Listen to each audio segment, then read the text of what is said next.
Hey, how's it going? Thanks for tuning in to episode 41 of the Keep It Simple podcast, where my goal is to give you as much value as possible in 5 minutes or less every single day. So today I wanted to talk about winning and the habit of winning. And I think the best example to use would be back when I was still living in South Africa and I was coaching.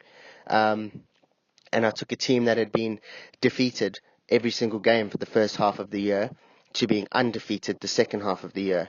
And obviously the first half of the year I didn't coach them. I got pulled in to help them out and bring them back on track and stuff.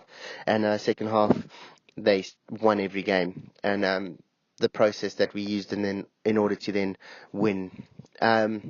So for me, one thing I noticed from quite a young age was that a lot of the times you would turn up to a practice session and there was no structure around it. So there was no point in being there. There was no way of tracking whether what you were doing was in actual fact getting you to where you wanted to be almost. And to me, that was quite surprising. And I used to turn up to every session with a goal in mind. So if it was a case of, I want to practice this shot, I need to be better at this shot by the end of practice or whatever. Stupid little shit, like even stupid stuff like throwing with my left hand. I want to be a little bit better at throwing with my left hand, and that means I have to throw 200 cricket balls or whatever. Who cares? But the point is that there was a way of tracking the progress of that session and whether I left there achieving something or not. And all I did was I then took that into coaching this team. So every single practice session, there was a goal. You need to do this in order to win today's practice session, which then means you can go home, basically. So that's all. That's the fundamentals of what I changed, was just that. Literally gave them a purpose for training, and I said, you need to do this in order to win today and go home.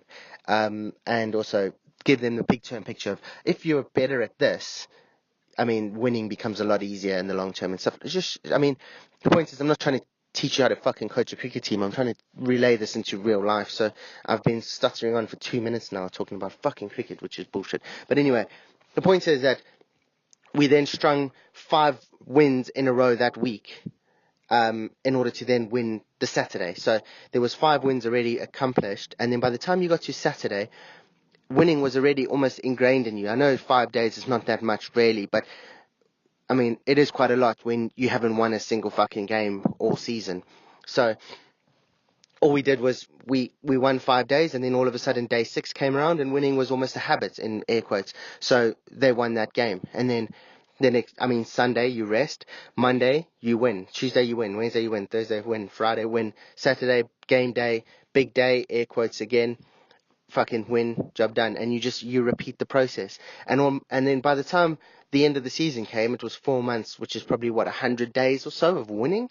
And the rest is history. They won every single game that's the rest of that season, and undefeated. And from that point on, I didn't coach them the next season, but I can only assume that they went on to do pretty good things the next season if they just followed that recipe.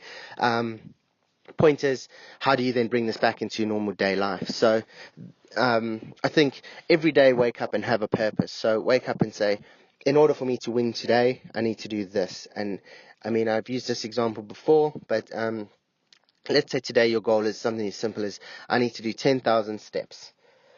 Well, it's something you can track. That's something you can measure. You can say at the end of the day, you can look at your Fitbit, your iPhone, your fucking Samsung, whatever, and you can go, shit, I've only done 9,000 steps. I need to do another 1,000. And you fuck off and you do a quick walk around the block or whatever to then accumulate that 1,000 steps. But it's something you can track. It's physical. Whereas a lot of the times, I don't think anyone's kind of got an idea of what it is that they're doing. And they're literally just like airy-fairy floating about, not really sure of the purpose behind certain things. And you'll see that once you've won a day by doing your 10,000 steps, the next day you win, and you accumulate all these wins. And then all of a sudden, winning becomes a habit, and it becomes something that you do on purpose, and it's something that you can then track. And all of a sudden you'll see that I think Gary Player said, the harder you work, the luckier you get. Well, accumulating all these little wins equates to work. There's work involved, and all of a sudden you start getting a bit luckier, and then you start stringing the bigger wins together. and your bigger goals all of a sudden become within reach and you start achieving them. And it's just a process. You just got to keep ticking them over. But anyway, I've reached my 5 minutes. So that's the episode for today. I hope you enjoyed it. Just remember to keep it simple. Just win the little things and the big things take care of themselves. So remember to keep it simple. You could be a day away. I'll chat to you all again tomorrow. Thanks for tuning in. Bye.